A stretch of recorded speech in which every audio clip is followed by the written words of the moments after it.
Hello, this is Corey. This is my wall slat tool organizer, and I will show you how I made it. Okay, to get started, we're going to take some dimensions so we'll know how big to build our frame. It's going to fill this entire area here, and it's also going to go underneath the shelf.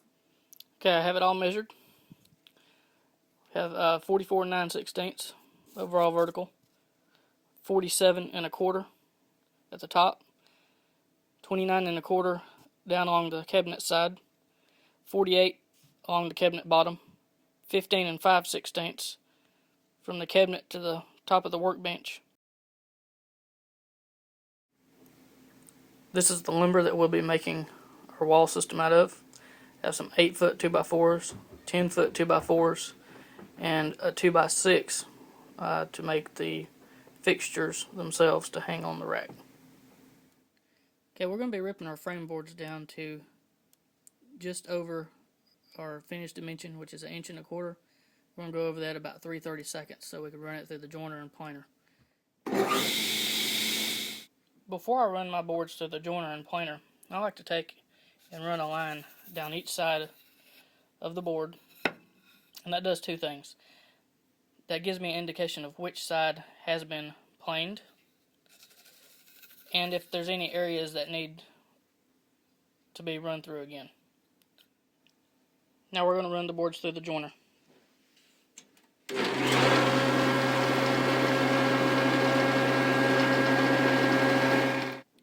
Now that I've run the boards through the joiner, I have two sides that are flat and square, which allows me to run these through the planer and make the sides parallel to one another, and it also allows me to mill these down to the 1 1/4 thickness that we need. Here they are. I'll mill the thickness, 1 1/4 square. Here we are at the miter saw. I've marked my first board to length. I've already snipped the first 3 inches off. We need 3 boards at 46 1/2 inches. I've already marked it. Quick tip, I like to use a mechanical pencil, a 0.5 or a 0.3, to do my precision marking. It makes a thinner line, and it's more accurate.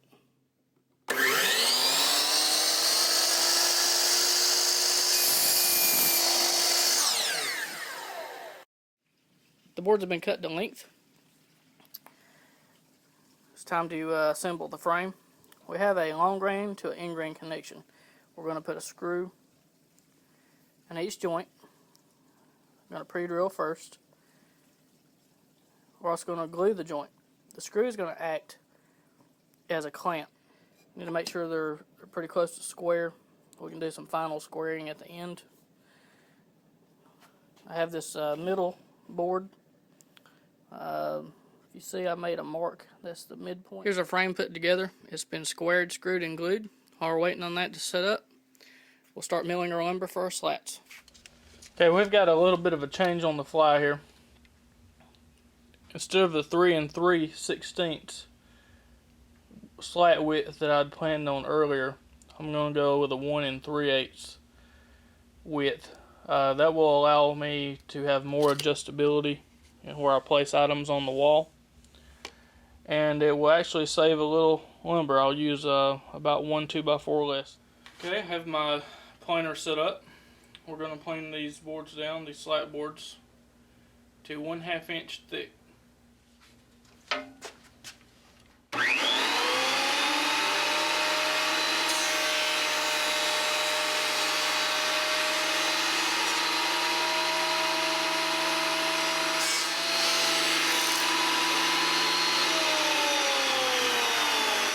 Checking each board for defects and removing any snipe, we'll mark and cut each board to length on the miter saw. Lightly sand the frame before applying the slats. I've sanded the outside of the frame, the face of the frame, and the inside of the frame, as well as the inside edge, both edges of each slat. We're going to start at this point where the wall unit goes up under the existing cabinet. The reason I'm starting there is I don't want to start at the bottom or the top and get to this point and have to split a piece to go under the cabinet. So we're going to start here and let it run down the way it needs, as far as it needs to go, and we'll split a piece at the bottom and possibly split one at the top if need be. But I've already measured up to this point and to this point. It's the same distance as it is from the bottom to this point. That's where we're going to place our first board. Now I've made this little jig.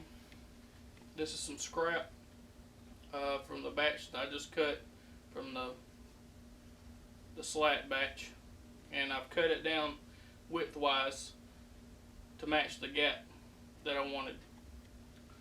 After we get the first piece set, we'll set the jig, and then we'll just continue on.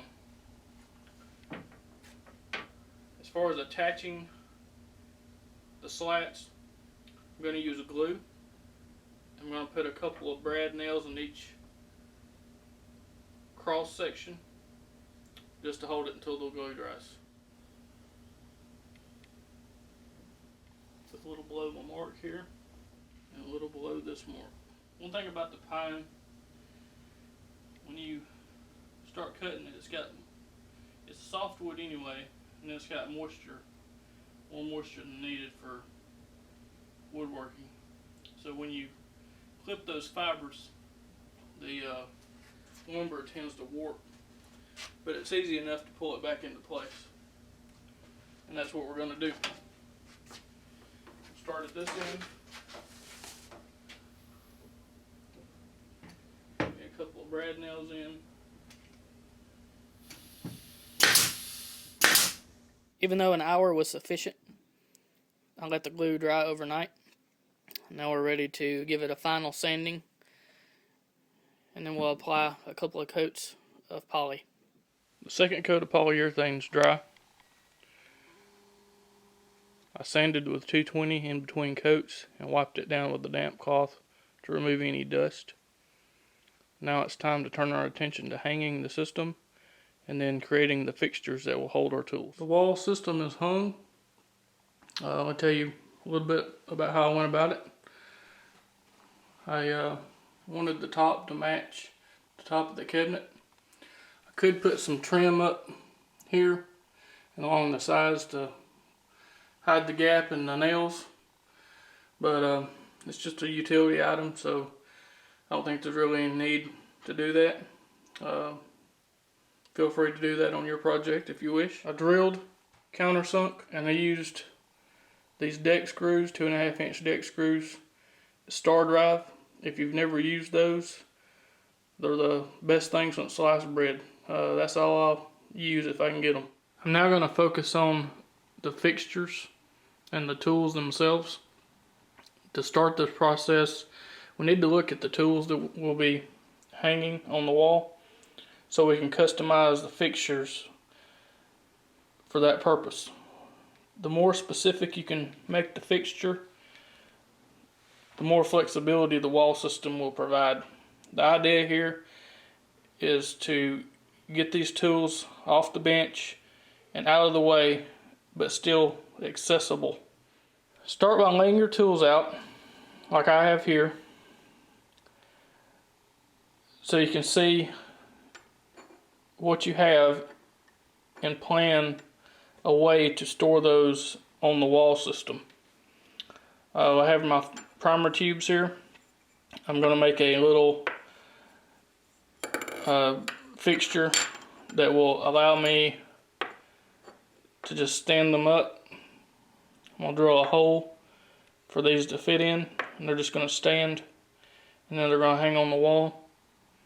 So I can just reach and grab the one I need and pull it out when I get done and just pop it right back where it was. I don't have to fiddle with the boxes or fiddle through going through drawers or finding what I need in the cabinet. These shell plates, I'm gonna have I plan on having many more of these in the future as I start to reload more types of ammo.